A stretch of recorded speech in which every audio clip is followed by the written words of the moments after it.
That's still your name to this day, the Ice Cream Man. Yes, sir. You guys had the whole ice cream truck on Dayton's before Friday. Then they got Big Worm with a perm. Come on. Ice Cream Man was supposed to be on the soundtrack. What was your reaction when Master P put out a song called Ice Cream Man? I was like, damn, why would you do that, dude? You was here and you seen my video. You seen me put this out.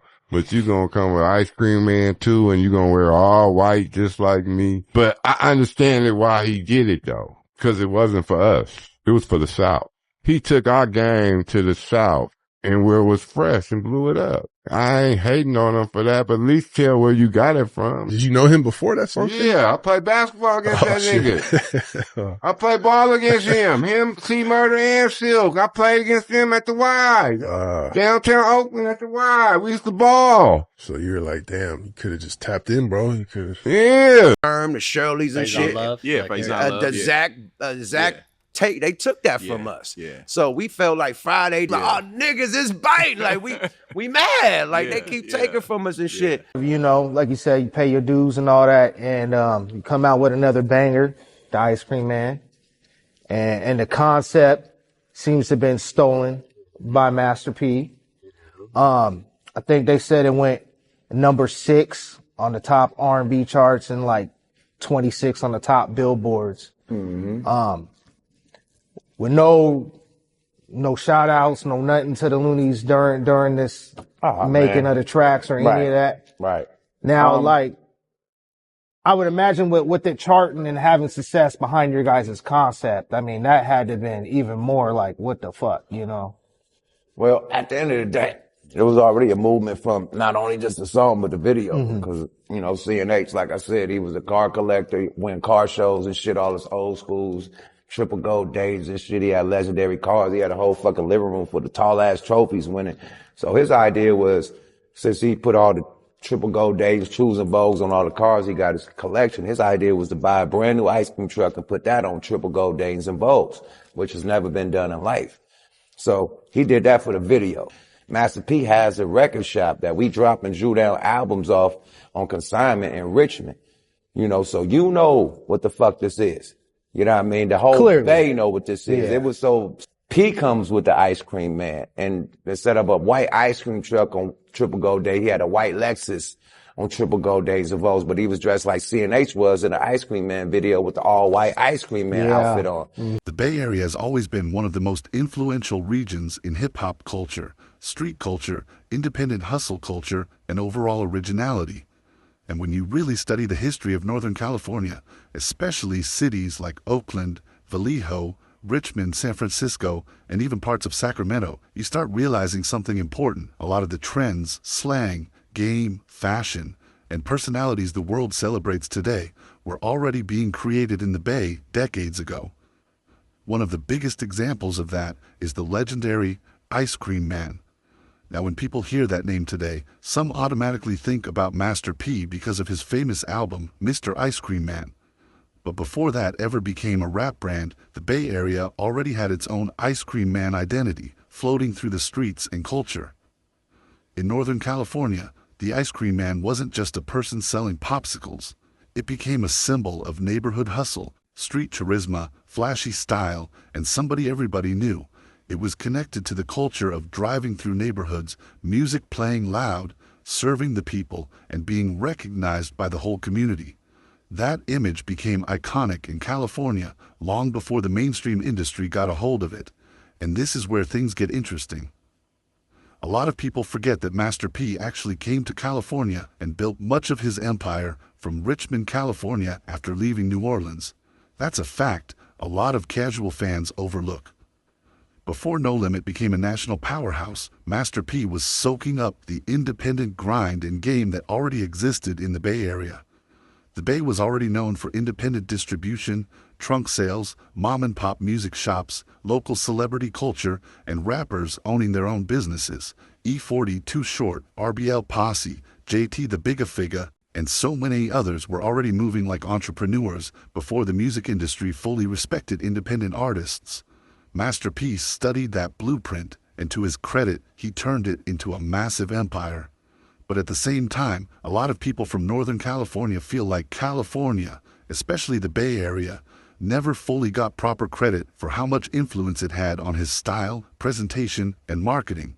From the slang, to the cadence, to the independent hustle mentality, to the flashy cover art style, to the neighborhood storytelling, you can hear and see traces of Bay Area influence all over early No Limit. Now that doesn't mean Master P wasn't talented. It doesn't mean he didn't work hard, because he absolutely did. He became one of the greatest independent businessmen hip-hop has ever seen. But history is history, and California culture helped shape a lot of what eventually became the No Limit movement. That's why people from the Bay are so serious about protecting their identity, because the Bay Area has seen this happen over and over again. People come to Northern California, learn the slang, pick up the sauce, study the music, watch the trends, and then take pieces of it back to wherever they're from. Then suddenly, the world acts like the culture started somewhere else. The Bay has been dealing with that for decades. Even certain words and slang that became mainstream worldwide started circulating heavily in Northern California first.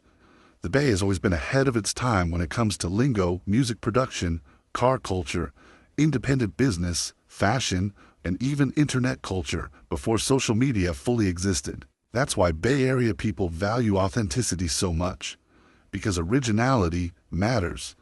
When you come from a place with real culture, you don't want your identity watered down or repackaged without acknowledgement, especially when that culture came from real neighborhoods, real struggles, real creativity, and real people who built things from nothing. And another interesting conversation people bring up is the movie Friday. Now, obviously Friday is a legendary West Coast film classic. Nobody can take that away. But a lot of Bay Area people have long argued that certain personalities and character archetypes, especially the neighborhood ice cream man vibe, reflected energy that already existed in Northern California culture. That smooth-talking neighborhood hustler character was something people in California had already seen in real life long before Hollywood turned certain personalities into entertainment. That's the thing about the Bay Area. Its influence runs so deep that people don't even realize how much of modern culture traces back to Northern California ideas. The car culture, the sideshows, the independent rap hustle, the slang, the pimp and player influence in music, the entrepreneurial mentality, the flashy jewelry, the neighborhood storytelling, the game-spitting style of rap. The Bay Area helped pioneer all of that.